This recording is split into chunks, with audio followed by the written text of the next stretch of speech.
En el nombre del Padre, y del Hijo, y del Espíritu Santo. Amén. Proclamación del Santo Evangelio de nuestro Señor Jesucristo según San Juan, 11, 45, 56. En aquel tiempo, muchos de los judíos que habían ido a casa de Marta y María, al ver que Jesús había resucitado a Lázaro, creyeron en él. Pero algunos de entre ellos fueron a ver a los fariseos y les contaron lo que había hecho Jesús. Entonces, los sumos sacerdotes y los fariseos convocaron al Sanedrín y decían: ¿qué será bueno hacer? Este hombre está haciendo muchos prodigios. Si lo dejamos seguir, así todos van a creer en él. Van a venir los romanos y destruirán nuestro templo y nuestra nación. Pero uno de ellos, llamado Caifás, que era sumo sacerdote aquel año, les dijo: ustedes no saben nada. ¿No comprenden que conviene que un solo hombre muera por el pueblo y no que toda la nación perezca?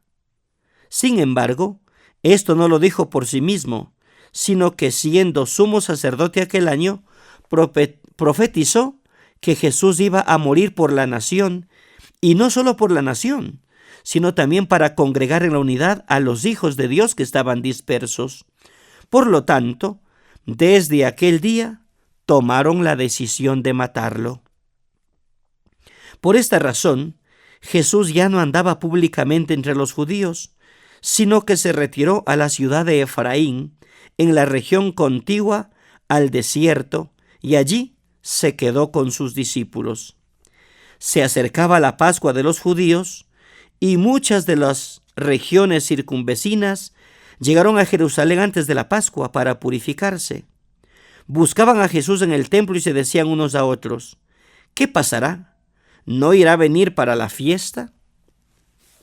Palabra del Señor. Gloria a ti, Señor Jesús. Saludos fraternos para todos en este sábado de la quinta semana del tiempo de la Cuaresma. Dios mediante, mañana iniciaremos la Semana Mayor, la Semana Santa. El Evangelio de hoy relata la parte final del episodio de la resurrección de Lázaro en Betania, en la casa de Marta y María. La resurrección de Lázaro es la séptima señal de Jesús en el Evangelio de Juan y es el punto álgido y decisivo de la revelación que viene haciendo de Dios y de sí mismo. Permítanme unos puntos de reflexión en torno al Evangelio de hoy y al contexto que lo envuelve. Primero, en Betania a Jesús le gustaba hospedarse. Betania refleja la situación y el estilo de vida de las pequeñas comunidades del discípulo amado al final del primer siglo allá en el Asia Menor. Betania quiere decir casa de los pobres. Eran comunidades pobres y de gente pobre. Marta quiere decir señora o coordinadora, porque una mujer coordinaba la comunidad. Lázaro significa Dios ayuda. La comunidad pobre esperaba todo de Dios. María significa amada de Yahvé. Era la discípula amada, imagen de la comunidad. La resurrección de Lázaro comunicaba esta certeza. Jesús trae vida para la comunidad de los pobres, es fuente de vida para todos los que creen en él. Segundo, después de la resurrección de Lázaro, se describe la repercusión de esta señal en medio de la gente. La gente estaba dividida. Muchos judíos fueron a casa de María y vieron lo que Jesús hizo y creyeron en él. Pero otros fueron donde los fariseos y contaron lo que Jesús había hecho. Estos le denunciaron. Para entender esta reacción negativa de una parte de la población, es preciso tener en cuenta que la mitad de la población de Jerusalén dependía en todo del templo para vivir y para sobrevivir. Por ello, difícilmente apoyarían a un desconocido profeta de Galilea que criticaba el templo y a las autoridades. Por esto, algunos se prestaron para informar a las autoridades. Tercero, la repercusión de la séptima señal en medio de las autoridades. La noticia de la resurrección de Lázaro hizo crecer la popularidad de Jesús. Los líderes religiosos convocan al consejo, el Sanedrín, la máxima autoridad, para discernir qué hacer. Pues este hombre realiza muchos signos, y si le dejamos que siga, todos creerán en él, y vendrán los romanos y destruirán el templo y nuestra nación. Ellos temían a los romanos. En el pasado, desde la invasión romana en el año 64 a.C.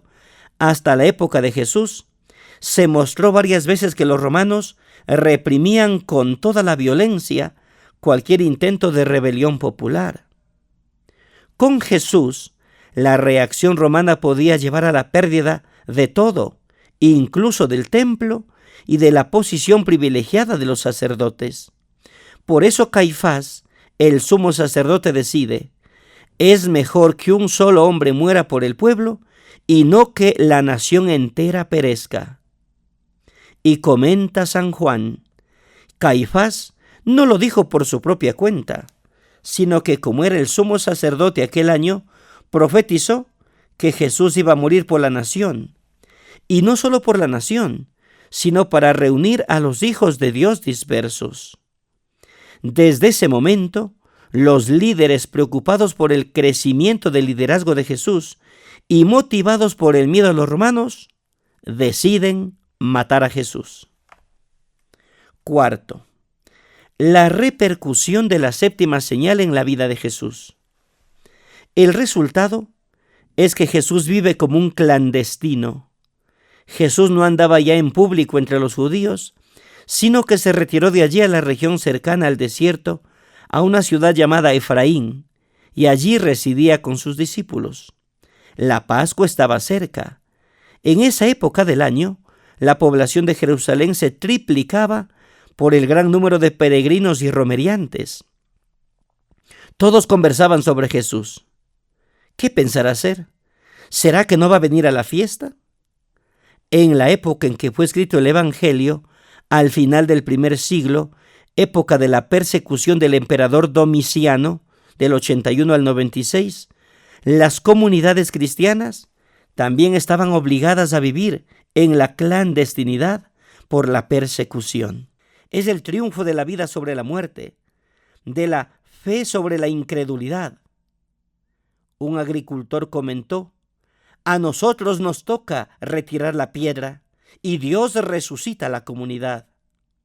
Hay gente a la que no le gusta quitar la piedra y por eso la comunidad no tiene vida. Que tengamos una Semana Santa llena de la gracia de Jesús, pero también llena de su vida. En el nombre del Padre, y del Hijo, y del Espíritu Santo. Amén. Bendiciones para todos.